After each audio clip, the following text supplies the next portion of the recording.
Bigger is always better, right? In most cases, probably. Well, you guys loved the 1 Picket solar lantern so much, I went ahead and built a 2 Picket solar lantern. That's right, this entire lantern got a solar light on it. It's completely made out of only 2 cedar fence pickets. If you guys want to know how I built this thing, well, gotta watch the video.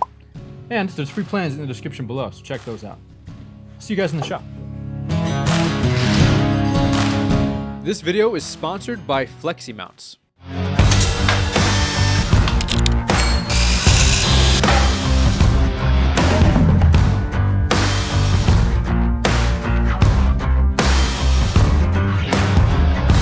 I'm gonna take this first fence picket, we're gonna cut down the pieces for the bottom and the top, and then we're gonna get them to size on the table saw, start the glue up, and then we can get into cutting the rest of them. I'm going to start by taking the factory edge off of this. I like to start off with a good 90-degree angle that I know is accurate because, well, I was the one that cut it. And then I'm going to cut 4 10-inch planks from this first fence picket. Once I get those 4 cut, I'm going to take them over to the table saw, adjust the table saw right to 5 inches because I want to make a 10-inch square for the bottom plate and the top plate. And then I'm going to push each of these 4 planks through the table saw at 5 inches, and we should have 4 planks 10 inches long, 5 inches wide. Alrighty, we got these 2 here. Gonna grab some pipe clamps and some glue. Quick tip here, when you are picking your fence pickets, try to pick the pickets that don't have too much cupping in them. You don't need pipe clamps to do this. This is way overkill, but I found that these work the best, especially when you're working with fence pickets that aren't the most even. Don't need very much glue. As I pull the whole lid off. Alright, don't need very much glue. It's just a nice thin bead there. Okay, you don't need too much pressure, just enough. As soon as you start seeing some squeeze out, you're good. Because if you get too much pressure, it'll actually start to cave the pieces in or down. I like to do these glue ups for the bottom plate and the top plate first so that they can be drying while I move on to cutting the rest of the pieces for the lantern. We're still working with the first fence picket so far, so let's see how far we can stretch this. So next up, I'm going to cut 1 plank out of this fence picket at 23 inches. This will be for the pillars. And then I'm going to cut 2 planks, one at 7.5 inches and one at 8.25. We're going to grip these down to 1 inch, and these will be for the top and the bottom frame pieces.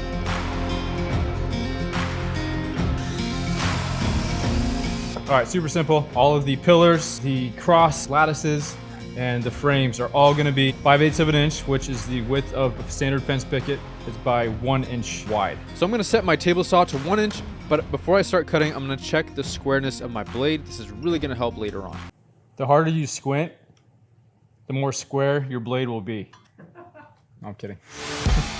So now I'm just going to run those planks through the table saw at 1 inch. Again, it's super simple. I'm going to have 4 pillars at 1 inch wide, 23 inches long, 4 strips for the frames at 7.5 inches, and 4 strips for the frames at 8.25 inch.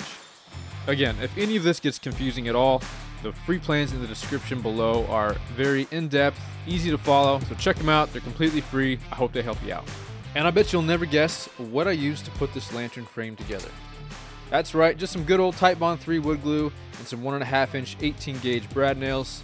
I'm just putting a little dab of glue on each of the joints and then just running a brad nail, just one in each side, just making sure the gun is oriented the correct way to minimize blowout.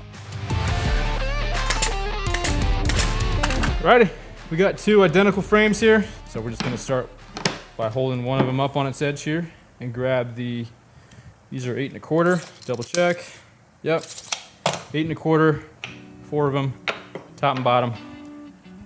I want to take a second and thank FLEXIMOUNTS for sponsoring this video and for hooking me up with their GL1 4x4 foot garage lifting storage rack. You guys know me, I'm always on the hunt for smarter ways to keep my garage organized between my tools, the kids' toys, camping gear, and honestly, all that random stuff that piles up.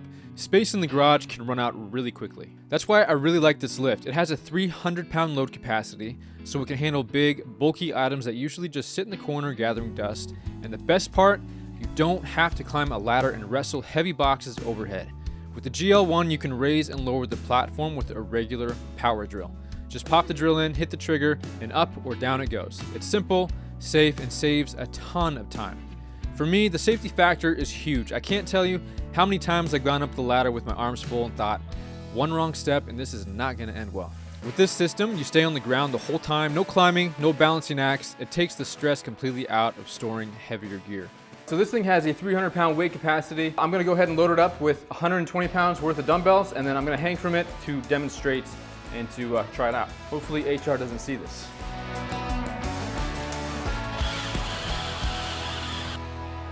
How many should I do? Don't even hurt, don't even feel it. I've always believed the ceiling in my garage is one of the most underutilized storage areas. If you've got the headroom, why not use it? The GL1 makes it easy to free up your floor space, keep things out of the way, but still have them accessible whenever you need them. So if you're like me and you want to maximize your garage space while keeping things safe and organized, definitely check out FLEXIMOUNTS GL1 storage lift. I'll drop a link in the description so you can grab one for yourself and support the channel. A big thanks to FLEXIMOUNTS for supporting this channel and for making the garage a whole lot more functional. All right, so pretty straightforward here. Just gonna work our way around the entire frame using one nail and some glue on each of the corners to fasten all of these 7.5-inch frame pieces. I'm gonna go ahead and get my sander out and just do a really rough initial sanding here because right after this, we're gonna start putting the angle pieces in here, and I know I won't be able to reach in with the sander very easily after that. So let's pop the sander out, and then we'll sand that, as well as our base is ready to go. So I'm gonna use just a 150 grit. You can hand sand it too if it's easier for you. I always finish up hand sanding anyway, so. So once I get that initial sanding done on the top plate, the bottom plate, and the frame of the lantern, I'm gonna cut 2 planks at 23 inches long, and then I'm gonna cut them down to 1 inch on the table saw, just like every other strip I cut earlier. These are gonna be for the diagonal window pieces. Out of 1 plank, you're gonna get 4 strips right at 1 inch and 1 strip just under 1 inch, but I would hold on to that skinnier strip just in case one of them breaks. The classiest look that I've found, I don't know how to describe it, but basically like this. So all I'm gonna do here actually is just line it up right with the corner here. It should be about 22.2. That's what I found in SketchUp. But I'm just gonna line it up and then mark it with a pencil and cut that, because that's gonna be more accurate than me trying to put a number on it. This is how the real woodworkers do it right here. So to get these steep angles cut, I'm actually taking a scrap piece I cut at 45 degrees on the miter saw. Then I'm securing it to the saw base with some double-sided carpet tape. And from there, I'm able to put these diagonal strips up against the saw blade and adjust the saw until I get the correct angle. You're gonna need to measure each window individually and cut each piece for that specific spot. They're all gonna be slightly different, so make sure that you test and dry fit as you make your cuts. So this is why you want to cut a couple extra. There's a knot right at the end of this one. Just blew it right out. So wear safety glasses too. Almost killed the cameraman. Maybe you get the slow motion of it. Like. Well, yeah, I was recording slow-mo. So once I have all 8 diagonal pieces cut for the windows, I'm going to test fit all of them before I start cutting the half laps. To cut some good half laps, we're going to need to do some good marking. So once we find which side they all fit in the best, I'm going to mark 1 through 4 and make sure that all of these diagonal frame pieces are marked according to the side. Then I'm going to trace on the front and the back of these pieces so I know where to cut with my miter saw. To cut these half laps, it's very simple. I'm using the depth stop on my miter saw and using a scrap piece of wood, making sure that it goes down just half the distance of these fence pickets. Hence the name, half lap. Once I'm happy with the depth, I can just line the saw up to the angle that I traced for the half laps, and then just taking my time and pushing the saw back and forth to cut the half laps on all 8 strips. Again, testing and dry fitting all of them to make sure that we have a nice snug fit. You'll also notice that I have a piece of scrap wood on the base of the miter saw. This just pushes the wood out far enough so that I can push that saw back and forth and get that cut flat. I don't want to speak too soon, but this is going remarkably smooth. I mean, look at that. If any of them do fit a little too snug, you can either take them off, trim them up on the miter saw again, or just take a sander, sand them down until they fit snugly. You don't want to be pushing the frame too much on one side and not the other. This can cause the lantern frame to twist. So once I've ensured that all of the diagonal pieces are going to fit, the half laps are looking good, everything's snug but not too snug, I'm going to do a sanding on all of them with 150 grit before I attach them to the frame. Once they're all sanded, I'm going to add a little bit of glue to all of the joints and then choose the appropriate length brad nail and try to shoot it through the thickest part of the wood so that there's no blowout either on the side or the back. Then I'm just gonna shoot one nail in all of these joints and work my way around the entire frame. We've got the bottom plate here. I'm picking the more attractive, the flattest plate I can to be the top for the lid. I want it to shut nicely on top. But for the bottom, I'm just gonna do a 3/8 inch round over bit on the trim router here, around the whole edge. And for the top, I'm actually gonna be using this Bosch Cove bit, is what it's called. I'll put a link in the description if you wanna check it out, but I've used it in other videos and the other lantern builds.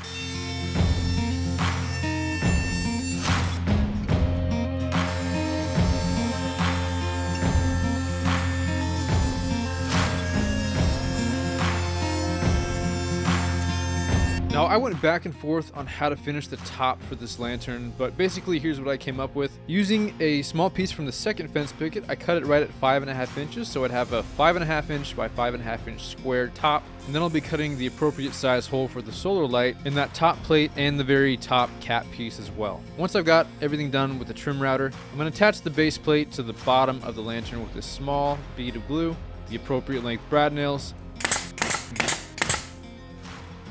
and I wanted to make sure that I could access the inside for decorations and whatnot, so I just put the lid, centered it on top, and then traced along with a pencil on the inside. Ripped some scrap down to 1/2 inch pieces, cut them to length on the miter saw, used some glue and nails to fasten it right along those lines on the underside of the lid. This is going to allow for the lid to be removed very easily. Just like that. Now ideally you'd want to fasten the cap piece to the top lid plate before using the hole saw to drill the hole out for the solar light.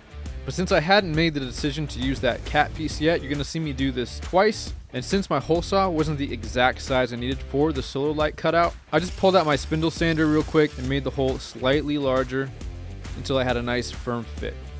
I did want to add a 3/8 inch garden rope handle to this lantern, so before I start to stain and finish it, I'm just going to take a 3/8 inch drill bit and drill holes centered on those top frame pieces.